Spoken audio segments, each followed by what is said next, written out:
नमस्कार, मैं अंजना और आप देख रहे हैं मधुप न्यूज 24। आइए बढ़ते हैं आज की बड़ी खबर की ओर। होली के बहाने नीतीश कुमार ने की बेटे निशांत की सियासी एंट्री की तैयारी।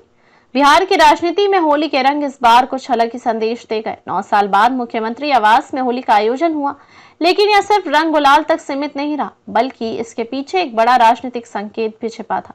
चर्चा इस बात की थी कि मुख्यमंत्री नीतीश कुमार के बेटे निशांत कुमार राजनीति में एंट्री लेने वाले हैं। होली मिलन समारोह में पहली बार निशांत कुमार जनता दल यूनाइटेड जेडीयू के नेताओं और कार्यकर्ताओं के बीच सक्रिय रूप से नजर आए, जिससे ये अटकलें और तेज हो गईं कि जेडीयू में उनकी औपचारिक राजनीतिक पारी जल्द ही शुरू हो सकती है। नीतीश कुमार हमेशा से परिवारवाद के खिलाफ रहे हैं और उनकी छवि एक ईमानदार एवं निष्ठावान नेता की रही है, लेकिन इस बार जब जेडीयू नेताओं और कार्यकर्ताओं ने मुख्यमंत्री से मुलाकात की तो पहली बार उनके बेटे निशांत भी इस मुलाकात का हिस्सा बने। जेडीयू प्रदेश महासचिव कमल नेपानी ने कहा, हम लोगों ने मुख्यमंत्री जी का आशीर्वाद लिया, लेकिन इस बार खास बात यह रही कि पहली बार उनके बेटे निशांत से भी मुलाकात हुई। ऐसा लग रहा है कि वह जल्द ही पार्टी में सक्रिय भूमिका निभाने वाले हैं। इसी तरह जेडीयू महासचिव मोहम्मद इरशाद ने भी कहा, अगर निशांत जी राजनीति में आते हैं तो यह पार्टी के लिए एक मजबूत कदम होगा, हम उनका स्वागत करेंगे। कार्यकर्ताओं के अनुसार यह पहली बार था जब निशांत कुमार ने खुलकर जेडीयू नेताओं और कार्यकर्ताओं से मुलाकात की। उन्होंने सभी को गुलाल लगाया और बधाइयां दी, जिससे कार्यकर्ताओं के बीच उत्साह और उम्मीद की लहर दौड़ गई। जेडीयू नेत्री लक्ष्मी सिंह ने कहा कि निशांत कुमार के अच्छे भविष्य के लिए हमने उन्हें बधाई दी। उम्मीद है कि वे जल्द ही पार्टी की कमान संभालेंगे।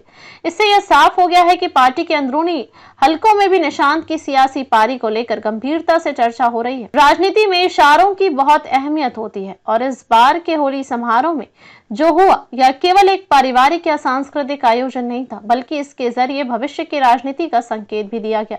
नीतीश कुमार के करीबी माने जाने वाले कई वरिष्ठ नेताओं की उपस्थिति और उनके द्वारा निशांत को लेकर दिए गए बयान यह दर्शाते हैं कि पार्टी के भीतर उनकी भूमिका को लेकर मंथन शुरू हो चुका है। अगर निशांत कुमार जेडीयू में सक्रिय भूमिका निभाते हैं तो यह पार्टी के लिए एक नई दिशा होगी। नीतीश कुमार अब तक बिहार की राजनीति में अपनी अलग छवि बनाए हुए हैं और अगर वे अपने बेटे को राजनीति में उतारते हैं तो यह देखना दिलचस्प होगा कि जनता और विरोधी दल इस पर कैसी प्रतिक्रिया देते हैं, खासकर तब जब नीतीश खुद परिवारवाद का विरोध करते रहे हैं। अब बड़ा सवाल ये है कि क्या निशांत कुमार वास्तव में जेडीयू की राजनीति में सक्रिय होंगे या फिर यह केवल एक इत्तेफाक था। क्या नीतीश कुमार ने अपने उत्तराधिकारी के तौर पर अपने बेटे को आगे बढ़ाने की योजना बना ली है या फिर यह सिर्फ एक पारिवारिक समारोह था जिसे राजनीतिक रंग दिया जा रहा है। बिहार की राजनीति में इन सवालों के जवाब आने वाले दिनों में मिलेंगे, लेकिन इतना तय है कि इस होली ने जेडीयू और राज्य की राजनीति में एक नई बहस को जन्म दे दिया है। तो क्या यह महज एक संयोग था या सच में नीतीश कुमार अपने बेटे को निशांत को अपनी सियासी विरासत सौंपने की तैयारी कर रहे हैं? बिहार की राजनीति में परिवारवाद के विरोधी रहे नीतीश कुमार का यह कदम